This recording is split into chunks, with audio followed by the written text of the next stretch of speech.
It's me. My name is Emmanuel Gudu. I'm a medical doctor and research associate here at AMPATH. And I'm going to have a session today with everyone here on the platform that we came up with that is called ContraAid. So I am a member of all of these organizations that are partnered here. We have Kenya Red Cross, to which I am a volunteer, AMPATH, to which I've mentioned that I am a research associate, Mo University, where we work very closely in research. We have Usawa Health Foundation, which focuses primarily on sexual and reproductive health. And then we have the Moi Teaching and Referral Hospital.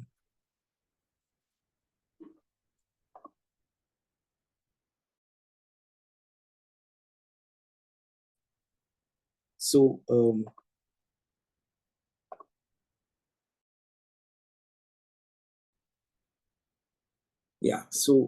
what is ContraAid?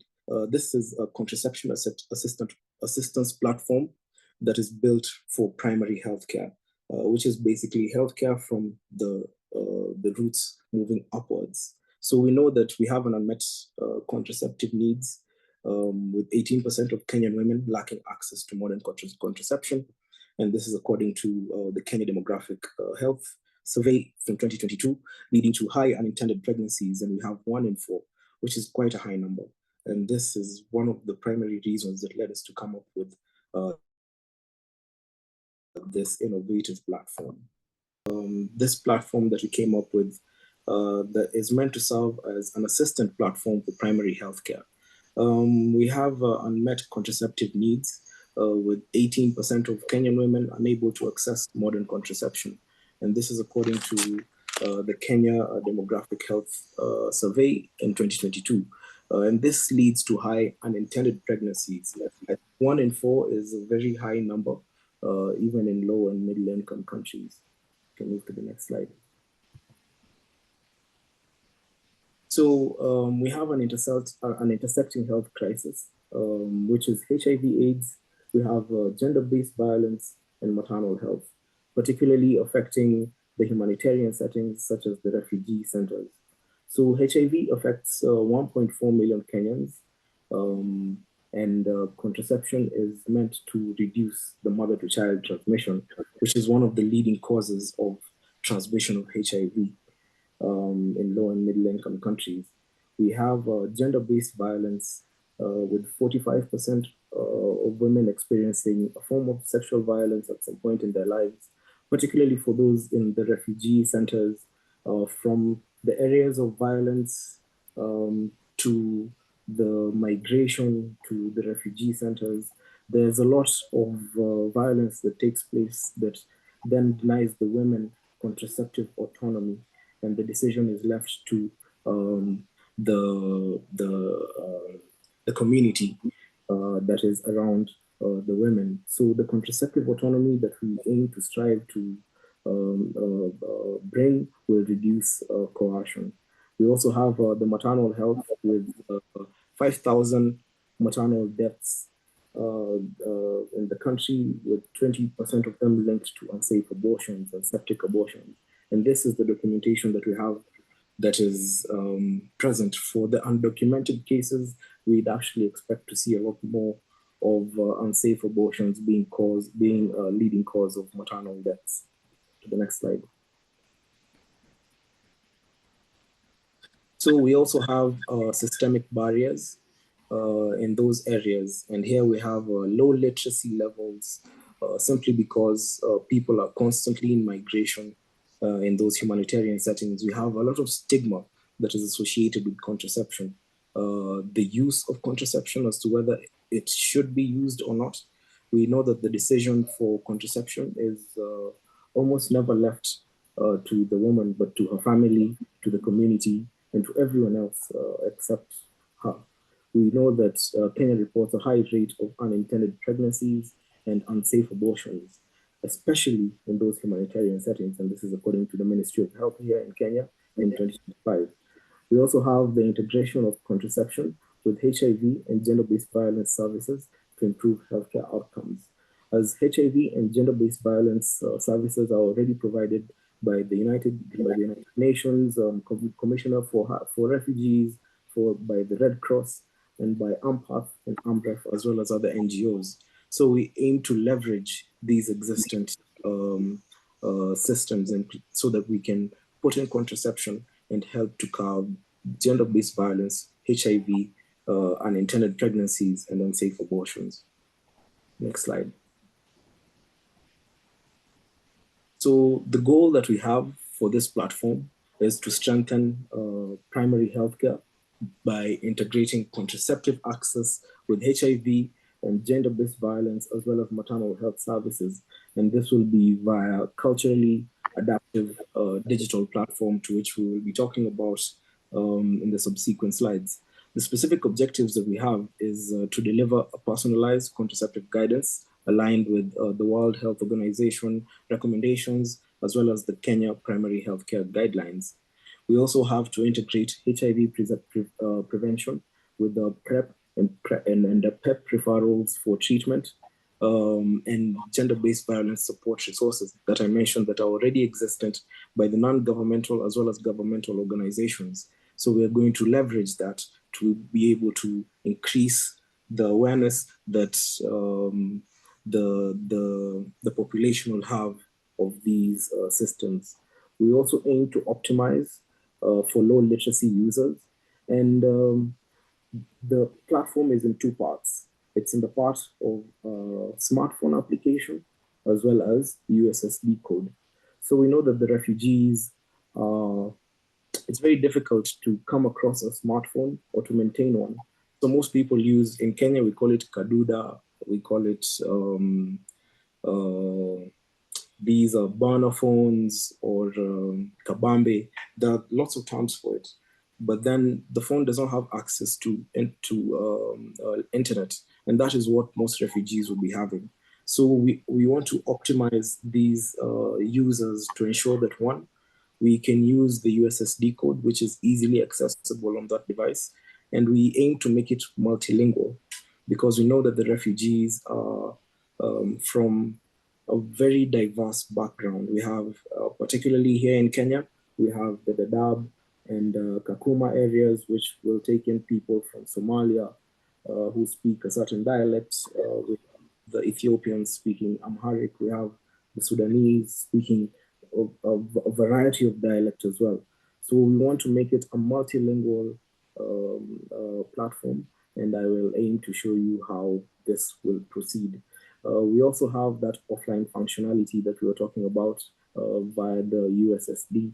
So whether you're in a place that has internet connection or not, you'll be able to access the services. Next slide. So who is our target audience? We have the primary users, who are the women and girls aged between 15 and 49 years in the primary healthcare settings that we have described, especially those who we consider to be high-risk groups, particularly those who are at risk of being infected with HIV, gender-based violence survivors. And then we also have the men and boys who are engaging as partners in that family planning. We have our secondary stakeholders, such as the non-governmental organizations, the healthcare providers, Ministry of Health, and international partners, such as the World Health Organization and the UNHCR. The other stakeholders, we have More University, which strives to be part of the grant writing process alongside AMPATH, as well as writing the proposals for this project. We also have the Red Cross, which is helping us provide the refugee access to those areas. We have the Ministry of Health that focuses on the regulation of the practices that this platform aims to bring forth. We have Safaricom, which will help us run the USSD, as well as ensure that it helps us with community outreach. For those of us who are not from Kenya, we know Safaricom is one of our largest service providers for internet and connectivity. And yeah, so we also have AMPATH, which focuses on the HIV care and counseling for the members in those underserved areas. To the next slide. So our strategic alignment with the public health and sustainable development goals, we aim to address reproductive health, which is a cornerstone of primary healthcare. We have the SDG 3, which focuses on good health and well-being and supports targets of 3.7 by ensuring universal access to sexual and reproductive health services, including family planning. We also aim to tackle the SDG 5 for gender equality by empowering the women and the girls to make informed decisions about their own reproductive health, rather than depending on the families and communities that may lack adequate information to make those decisions. Next slide. So here we have the first half of the platform.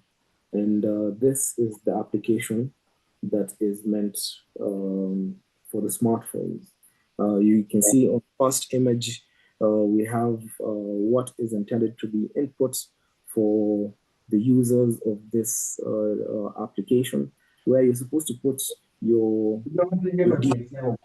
age, your gender as it's intended for both the men and the women. And then you place down your comorbidities. If you have diabetes, if you have hypertension, if you have cardiac disease, if you're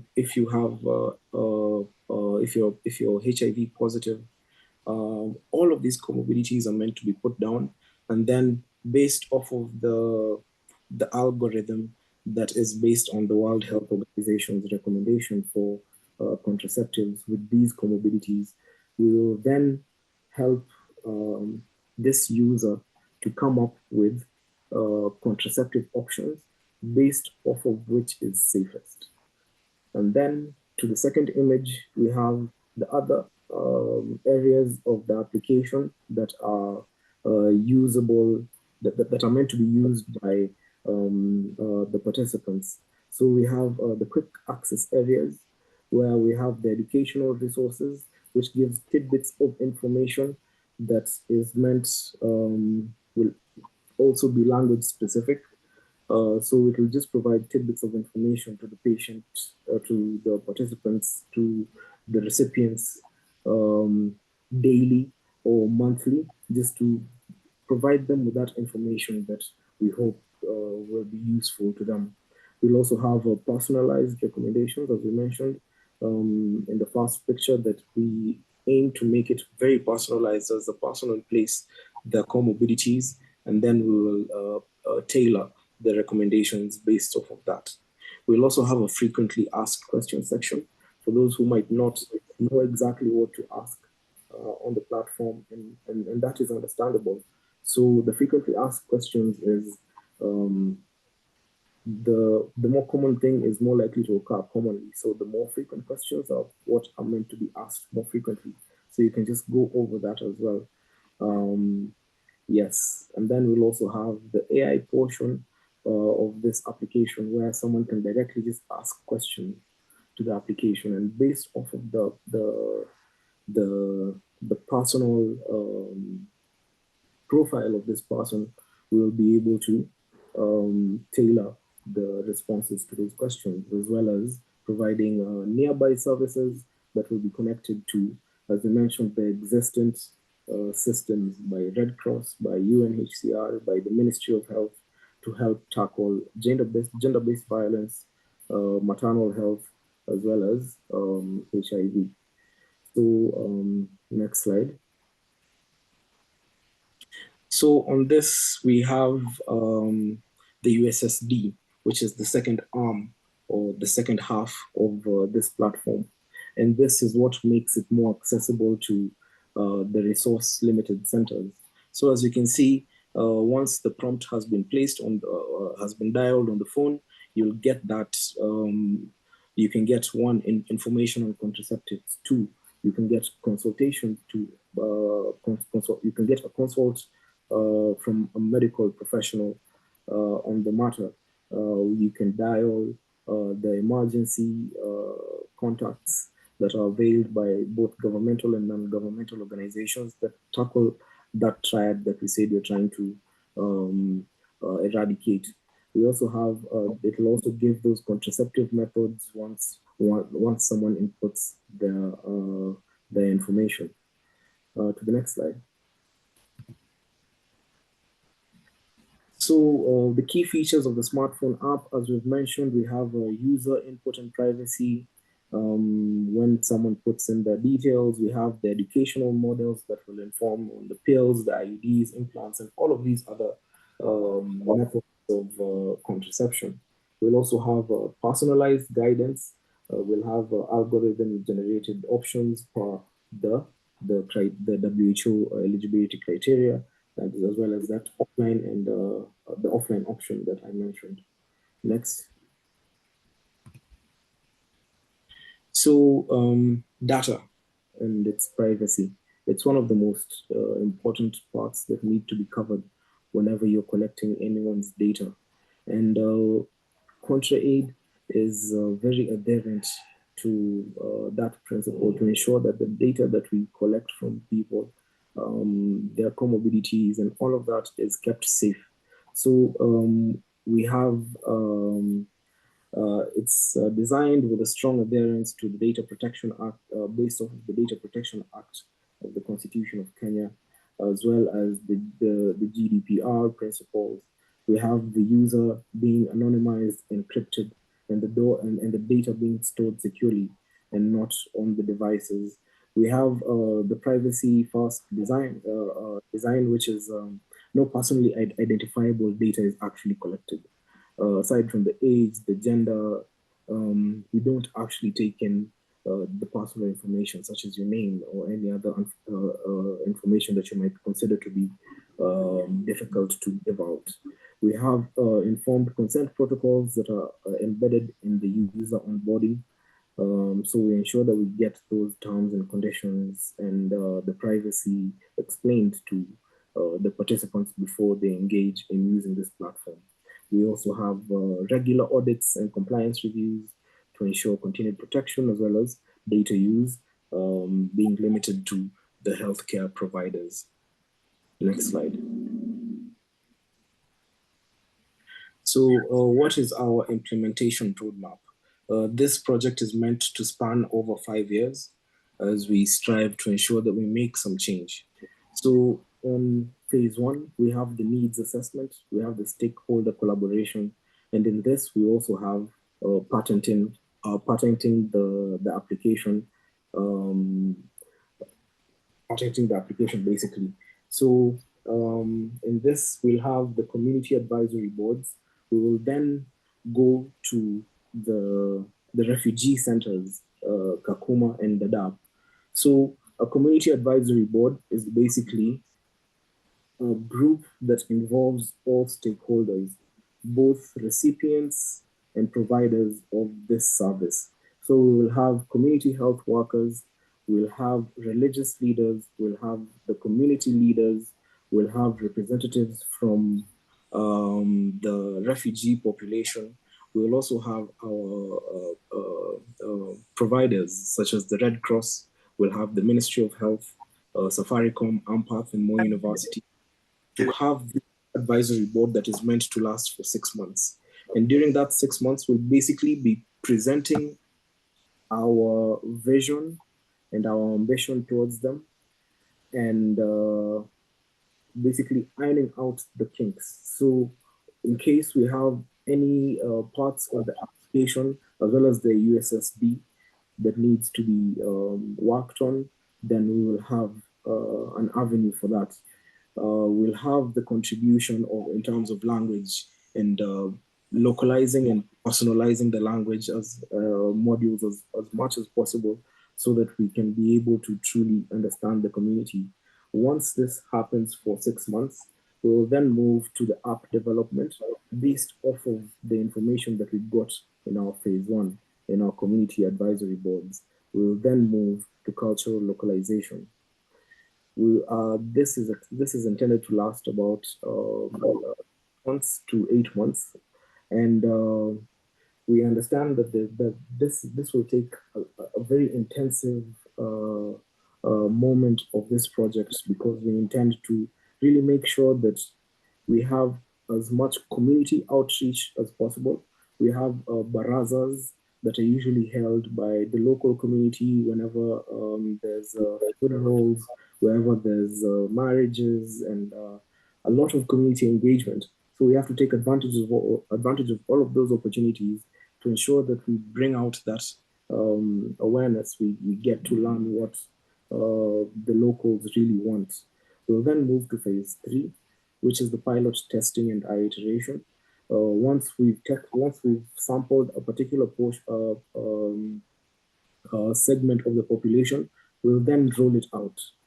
And this is where organizations like the Red Cross and Safaricom will really come in handy to ensure that we make sure that we have as many people as possible being part of it, to which will make the rollout and awareness campaigns become that much easier.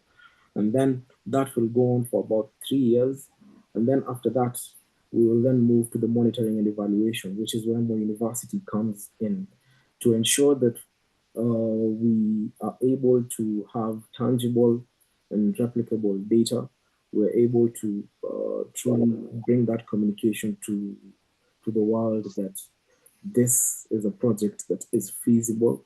This is a project that is affordable and cost effective, and it is making a positive difference because we'll have that 3 years of assessing the data. Next slide. So that is basically it in a nutshell. These are our references for the data that we have collected so far. And then we can move to the next slide. So here we have our team, which was engaging in these activities. We have Bonventure Machuka, who is a very pivotal member of the group, was intended to present alongside me, but then due to examinations, he wasn't able to attend. This was during our digital humanitarian innovation challenge, which we had at Red Cross, and they helped us get our first grant. We also have the members. We have Rosemary, who introduced herself. She's one of the team leads. We have Haron Gitao, who's the finance officer. We have Okumu, who is in charge of ensuring that the sexual and reproductive health is adhered to. And then on the far right, we have Vic, who is in charge of our tech. He's the one who developed the app, as well as the USSD code. And he's standing on the poster where we say no human is limited by Kipchoge. So this is our platform. We are striving at this point to ensure that we are able to get a patent before we can proceed to moving to our stakeholder engagement.